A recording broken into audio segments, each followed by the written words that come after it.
Illustrated, and my column is the Junk Fan Journal.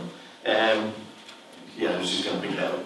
So, and what we've done is we've supported Lak in what he's done in this book.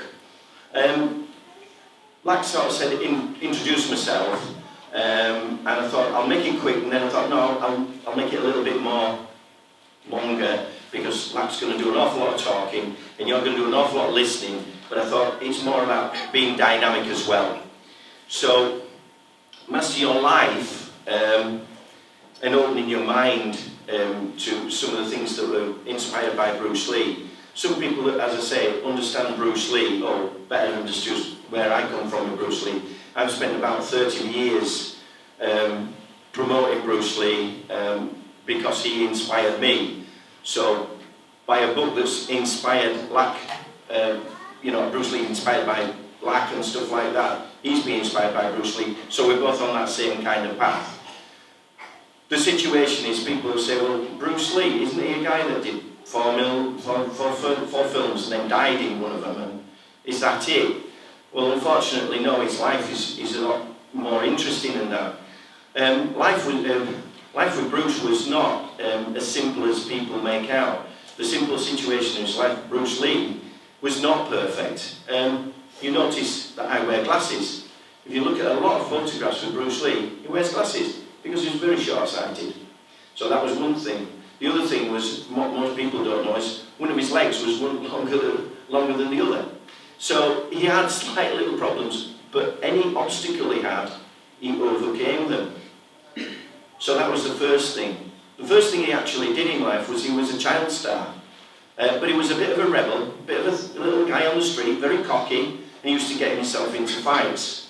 When he got into fights, he was starting to lose and getting beaten in the playground and other places. So his little gang found that sometimes, what if he didn't have his gang with him?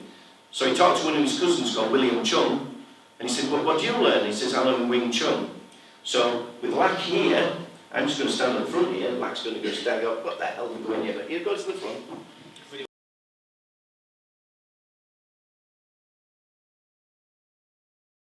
So the situation here is that if we got a situation, I remember all that, he's got all five as well, I know that as well.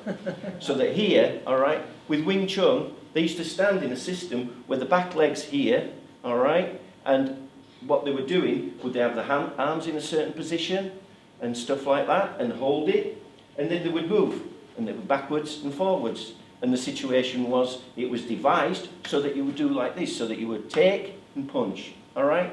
1, 2. What Bruce did was he actually went, well, do that. If the punch comes, I'll just cut the tool. All right? That was one thing that he was doing. Now, Lak teaches that, okay? Lak teaches that kind of thing, and it's dynamic. And that was the thinking that Bruce did, was he took something and he tried to make it more useful, but he didn't just do it physically. He did it mentally as well, because he said without the mental support, it was rubbish. So what I'm going to do is I'm going to punch Lak now, and he's going to go into a JKD stance, more like this, and I'll punch Lak, and he'll deal with it. All right, deal with it. There you go. See? So look what he did. He stood on the foot at the same time, and totally dynamic. So it's sort of like what Bruce used to say, I don't want to stand there and start duking it out with somebody all the time. I just want it to go, when I punch him again, watch, what he does, goes, boom, and it's all over. You know, they'll hit me, and I'm falling backwards at the same time. It's all over. Bruce didn't want the fight to go on forever because he had a lovely face. I think like this guy. See, so he didn't want to. He don't want to go, oh, he's punching and fighting. So when you watch a Bruce Lee film, Bruce was going boom, boom, boom, boom, and so it was all over. When you see the long martial arts movies, whether these fights go on forever, that's because it's theatrical. It's there to entertain. It's not there, but Bruce didn't want to be a martial artist. That's why he didn't go into competitions. And that's why when you'll read sometimes, people will say, oh, well, Bruce wasn't a real fighter. I met Larry Hartzell, okay, who was about this big. He was a sheriff of Charlottesville, okay? And when I talk about Larry, he had one of these, hi, my name's Larry Hartzell. And he had a right, quiet, sort of like feminine voice. But I'd threaten anybody to have a go at him because he was huge. And he was so huge, he was, as I say, he was a sheriff. He was shot twice, right? He was shot twice in Charlottesville, still picked up the bad guy and put him in jail. Now that's the guy, and I said to him, I said, when people say Bruce Lee wasn't a real fighter, what do you say? He said, were they ever stood in front of Bruce Lee? He said, I was in Ed Parker's studio and I was the guy to deal with the idiots. And he says, and this little Chinese guy came in and he came up to me and he went, give me your best guy. You know, the usual thing. He went, give me your best guy. I'll take on your best guy you've got. And so Ed Parker looked at him and went, Larry, there's another one here, you know, sort him out. And Larry went up to him and said, so Larry, just big guy coming up, you know, doing a Kempo karate punch, something like that, waiting for Bruce. And he said the next time he woke up, you know, it was down on the floor. And he went, oh, shit, this little Chinese guy. I interviewed James DeMille, a boxer in the Alaskan army, well, it was the US Army in Alaska, champion boxer. And he said, I was in Seattle, and I was there, and he said, you know, this little guy was coming up real cocky. He says, you know, Wing Chun stuff, you know, Chinese, flowery stuff, you know, all this moving and stuff. And he says, hit him, he'll go down like a sack of potatoes. And all of a sudden, you know, he went up on stage, and Bruce went, okay, throw your best shot. And the next time DeMille was looking up, he was looking up at Bruce Lee, and he was flat on the floor, and he went, don't like this guy. I've actually got it on record where DeMille says, he never liked Bruce Lee. He was not his friend, but he said he was in awe of him. And he said whatever he had, he wanted. You know what I mean? Because he had an ego. An ego is a crippling thing. But Bruce went beyond that, and there's a film coming out called Birth of the Dragon, which again is Hollywoodized, but it was a kind of a fight between Wong Jack-man and Bruce Lee in San Francisco. And at the end of it all right, Bruce looked at it and he thought, I'm doing this Wing Chun, and he was going like this, and he was punching Wong Jack-man, he just turned around out, he was punching Wong Jack-man in the back of the head, he was chasing around the studio, punching him in the back of the head, and going, no. And he thought, this is rubbish, you know, why am I doing all this? And at the end of it, he sat down and he started reading about, you know, how to make things and how to improve the mind as well. This man has taken it a little step further. So without ado, we're going to talk to this young man about this book, if you don't mind. So thank you very much.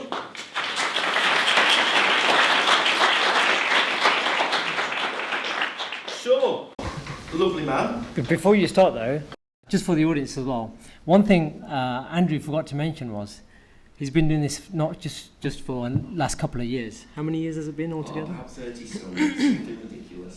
So I think 30 years of dedication, writing articles, contributing towards the Jump Fan Journal for the, how many last? It started, the thing is that there's been a lot of people who've wrote for Martial Arts Illustrated. It's not just me. I wouldn't take the credit for everything.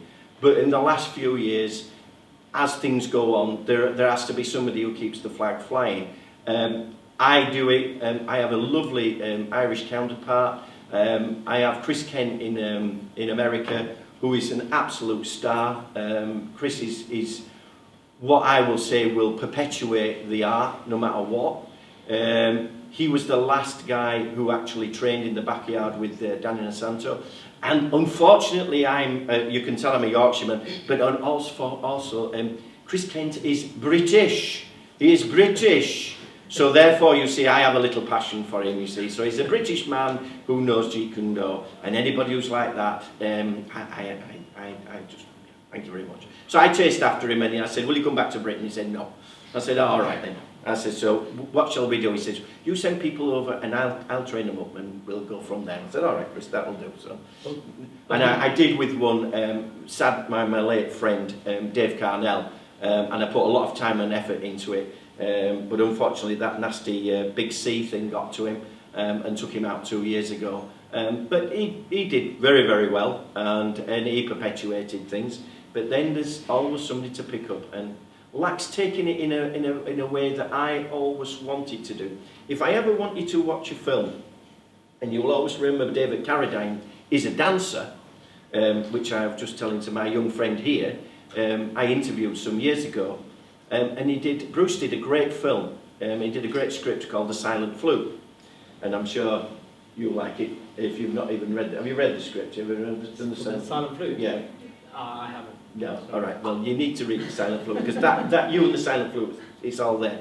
And the Silent Flute is a sort of like a mythological martial arts movie with a lot of Sufi tales that they dragged up with James Coburn, who was very, very into Eastern philosophy. And David Carradine wanted to do it. He'd done the Kung Fu TV series and stuff like that. And you'll wonder where I'm going with this. But when you watch that film, you can see the depth of where Bruce Lee was going in his mind. As to say, you know, the thing is that never just judge something by what you see here. Never just plan something by here. Always be looking a little bit beyond and always looking a bit bigger and beyond what's the usual. There's a scene in it, and you might know it if you know Sufi's tales. There's a child, and he's the most beautiful child. And the guy goes up to him, and the guy who's Cord's instructor, he goes up to the child and scars him. And he says, you scarred that beautiful child. Why did you do that? He said, if I hadn't scarred him, his beauty would have made him a tyrant amongst people because they would have worshipped him. There's a lot of thought in there. There's a lot of thought. And there was many other little things in there. So yeah, I got a lot more out of it. And of course, where Lak's going with this, it makes Bruce Lee better understood. And I hope you'll read a little bit more than just watching 4 films dragging the Bruce Lee story. Because Bruce had a depth beyond most people. He got into a thing called with Krishnamurti and got in the philosophy of that. Bruce never invented anything much. He just took things and put them together and then pointed us in a direction for us to do our own research. And I think that's where we wanted to go, really. Right.